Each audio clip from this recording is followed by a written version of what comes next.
안녕하세요. 솔로몬 스토어의 신영기 건축사입니다. 오늘은 코로나로 인한 건축 설계 용역 공사 중단에 따른 간접비 청구 가능한가, 집단 감염병은 지체 상급 면제 요건에 해당되어 산출 내역서, 공사 계약서 통해 간접비 청구를 할 수 있는 것에 대해서 알아보도록 하겠습니다. 지난 1월 20일 중국인 관광객이 확진 판정을 받으면서 국내 확진자가 1683명으로 사망자 237명으로 늘어나 솔로몬 스토어도 사회적 거리두기에 참여하여 3월 20일경부터 1개월 정도 잠시 유튜브 강좌를 중단하다가 한국은 거의 코로나19 확진자 10명대로 줄어들어 정부에서도 사회적 거리두기에 생활 속 거리두기로 완화하여 유튜브 방송을 다시 재개토록 했습니다. 1월 20일 중국인 관광객이 확진 판정을 받으면서 시작된 코로나 바이러스 확산은 국가적 방역 노력으로 통제 범위에 들어왔지만 이후 신천지발 집단 감염으로 걷잡을 수 없는 화마가 되어 전국을 뒤덮고 있었습니다. 4월 22일 현재 코로나19 바이러스 확진자는 1683명, 사망자 237명으로 늘어났고, 그런 와중에도 집단활동 자제 등 피해를 막기 위한 일련의 조치와 개인 차원의 감염 방지 노력 등이 더해지고 있는 실정입니다. 문제는 사태가 장기화되면서 문을 닫는 자영업자들이 속출하고 있고, 소상공인은 물론 전문직 등 업종과 규모를 따지지 않고 생업의 차질을 빚고 있다는 점입니다.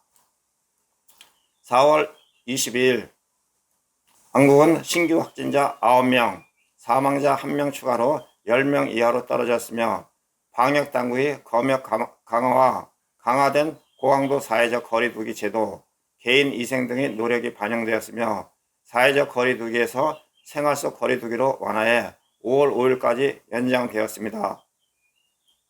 오늘 방송은 건축사 신문의 코로나로 인한 건축 설계 용역, 공사 중단에 따른 간접비 청구 가능한가에 대해서 박간희 기자의 칼럼이 기고되어 있어 핵심 포인트를 전달하고 아주 간단한 저의 해설을 더할 생각입니다. 코로나로 인한 피해 상황은 건축업계도 다르지 않으며 지방자치단체가 발주처인 공공건축물을 건축하고 있는 한 건축회사의 대표는 코로나19 바이러스에 따른 정부 시책으로 공사를 전면 중단했습니다. 상황이 이렇게 되자 공사 지연에 따른 지체 상금의 문제와 간접비 청구가 관건이 되었습니다. 일반적인 공사기간 연장의 경우에는 행정안전부 예규를 기준할 수 있으며 지방자치단체 입찰 및 계약 집행기준 제13장 공사계약 일반조건 제7절 4의 그 밖의 계약 내용의 변경으로 인한 계약금액의 조정 규정을 보면 계약기간 연장과 계약금액 조정 업무는 그 변경되는 부분의 이행에 착수하기 전 완료해야 하는 것이고, 다만 긴급하게 계약을 이행하게 할 필요가 있을 경우에는 계약 상대자와 협의해 계약 내용의 변경의 시기 등을 명확히 정하고 계약 내용을 변경하기 전에 계약을 이행하게 할 수 있다고 밝히고 있습니다. 코로나19 바이러스 확산에 따른 일반적이지 않은 조치일 경우 상황은 달라질 수 있습니다. 정부 도급공사 공사표준도급계약서 제32조 1항에서는 전염병을 불가항력 사유로 규정하고 있으며 전염병을 이유로 공사가 지연된 경우에는 지체상금이 부과되지 않는다고 기술하고 있습니다. 기획재정부 예규 제26조 1항에서는 감염병 등을 불가항력 사유가 발생한 경우 지체 없이 계약 담당 공무원과 공사감독관에게 서면으로 계약 기간의 연장 신청을 해야 한다면서 제26조 제3항을 통해 이 경우 지체 상금을 부과해서는 안 된다고 규정하고 있습니다. 민간건설공사 표준도급계약서에도 제17조 제1항을 통해 전염병을 불가항력 사유로 규정하고 있고, 전염병으로 인해 공사가 지연된 경우에는 지체 상금을 부과하지 않는다고 밝히고 있습니다. 이를 통해 볼 때 전염병일 경우 건축회사의 지체 상금 부과 책임 없음이 분명하다는 결론을 얻을 수 있습니다. 국토교통부는 근본 대응 사항을 건축공사 표준계약서 제13조 제1항 중 천재지변, 불가항력의 사태 등을 의리 책임이 아닌 사유로 공사 수행이 지연되는 경우로 제23조 제1항의 단서 중 천재지변, 전쟁, 항만 폐쇄, 전염병, 방역을 위한 출입 제한, 기타 의리 책임으로 돌릴 수 없는 사유로 지체된 경우로 해석을 하였습니다. 기획재정부는 신종 코로나 바이러스 대응을 위한 공공계약 업무 처리 지침을 시달하며 이와 같은 입장을 밝혔습니다. 업무 처리 지침에서는 신종 코로나 바이러스 확진자 또는 의심 환자 발생 등 현장 여건과 공정 진행 정도 등을 개반 사정을 고려 시 근로자의 안전을 위해 불가피하다고 판단하는 경우 발주기관은 해당 공사 또는 용역을 일시 정지토록 할 수 있다고 규정하였으며, 또한 불가피하게 계약이 지체된 경우에는 해당 기관에 대해 계약 예규에 따라 지체 상금을 부과하지 않고 계약 금액 조정 요건을 적극 검토해 조정하라고 밝혔습니다. 지체 상금 부분은 이와 같은 과정을 통해 해결했지만 공사가 지연되는 경우 발생하는 간접비 문제는 남습니다. 관련 근거가 될 만한 것으로는 기획재정부 예규가 있으며 제26조 제4항은 계약기간을 연장할 경우 실비를 초과하지 않는 범위에서 계약 금액을 조정한다고 규정하고 있습니다. 하지만 단서에서 전염병 등 불가항력 사유로 인한 공사기간이 연장된 경우에는 적용되지 않는다고 밝히고 있어 간접비 산정 역시 불분명하다는 문제가 있다고 하나, 제가 확인한 바 제2항에 의하여 계약기간을 연장하는 경우에는 제23조에 의하여 그 변경된 내용에 따라 실비를 초과하지 않는 범위 안에서 계약 금액을 조정한다고 되어 있으며, 다만 제25조 제3항 제5의 사유에 의한 경우에는 그러하지 아니하다고 하였습니다. 제5호를 보면은 계약 상대자의 부도 등으로 보증기관이 보증이행 업체를 지정하여 보증 시공할 경우이기 때문에 본 사항하고는 관련이 없다고 봅니다. 유재민 건축공학 건설 변호사는 감염병을 이유로 공사기간이 연장된 선례가 없고 유사 판례나 유권 해석도 없는 것으로 보이지만 공사계약 일반조건 제20조 5항에서는 발주자의 사정으로 설계가 변경된 경우 증액되는 간접비 요율은 산출내역서의 요율에 의한다고 규정하고 있다고 밝혔습니다.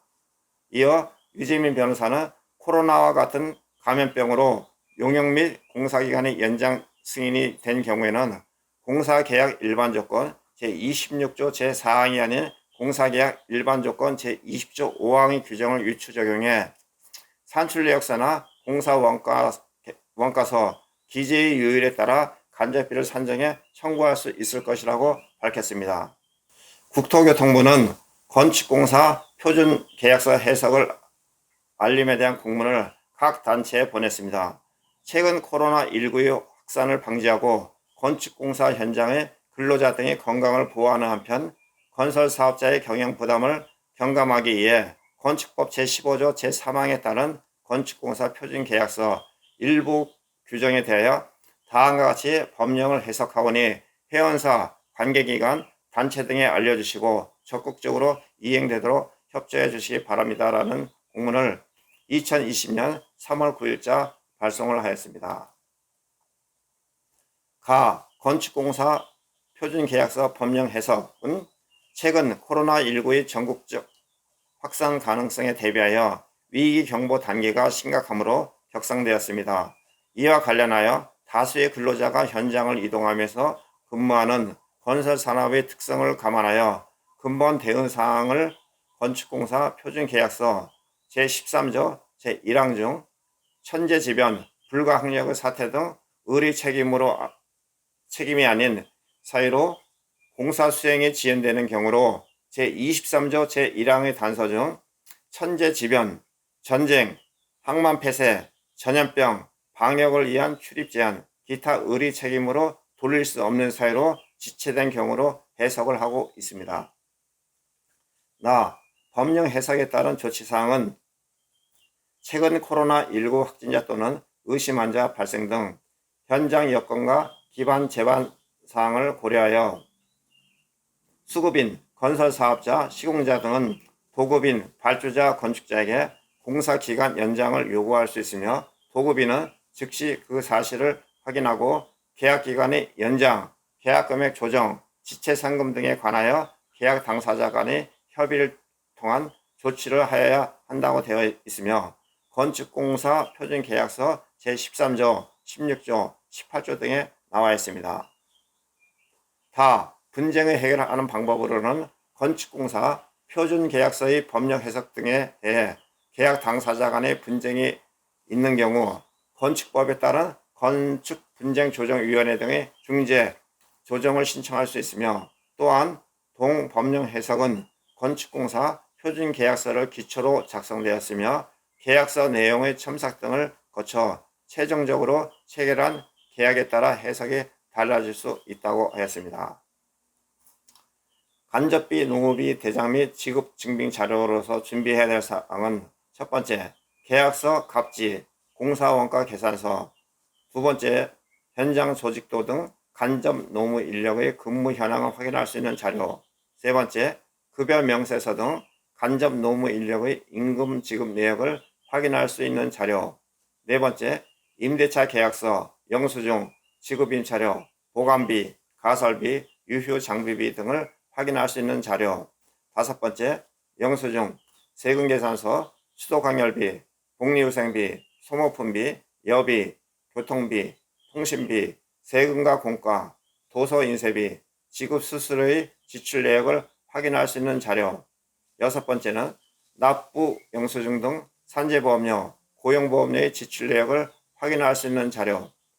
일곱 번째는 준공 이후 공사 목적물의 인수 지연 기간 동안 현장 유지 관리 및 시공 등에 소요된 비용을 확인할 수 있는 자료. 여덟 번째, 설계 변경 및 추가 공사의 내용 및 그에 따른 비용 산정에 필요한 자료. 아홉 번째는 기타 관계 기준에서 들고 있는 관련 자료 일체 등 목적에 따라 필요한 자료 등이 있습니다. 본 자료는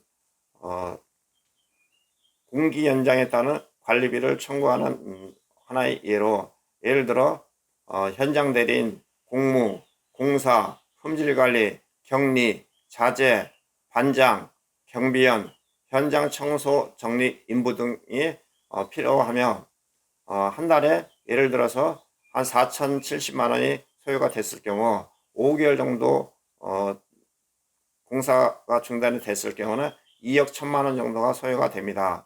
이거는 단순히 현장에서 발생된 월급에만 지금 산정한 것이고, 이거를 원가 계산서로 갔을 경우에 간접농업이 2억 1천, 산재보험료, 고용보험료, 퇴직공제부금비, 산업안전관리비, 공사이행보증서 발급 수수료, 하도급 지급 보증 수수료, 기타 경비, 일반 관리비 등으로 공급가액이 2억 한 5천 정도 됩니다. 여기에 부가세 2억 2,500만 원 정도 포함해서 공사 금액이 2억 7,500 정도로 산정이 될 수가 있습니다. 이와 같이 간단한 기본적인 자료를 증빙해 가지고 발주처나 건축주 측에 요청을 할 수가 있습니다. 이상으로 코로나로 인한 건축 설계 용역, 공사 중단에 따른 간접비 청구 가능한가 1편에 대해서 말씀을 드렸습니다. 다음 편에 대해서는 좀 더 세부적인 법령에 대해서 소개하도록 하겠습니다. 아직 구독 신청하지 않으신 분은 구독 신청해 주시고, 본 내용이 좋다고 생각되시면 좋아요 눌러주시면 감사하겠습니다. 간단한 문의사항은 솔로몬 스토어 010-3003-3190, 다음 카페에서 야후건축 솔로몬 건설 분쟁 연구소와 카카오톡 친구, 트위터, 페이스북에서 내용을 공유하도록 하겠습니다. 감사합니다. 다음에 좀 더 나은 내용으로 찾아뵙겠습니다.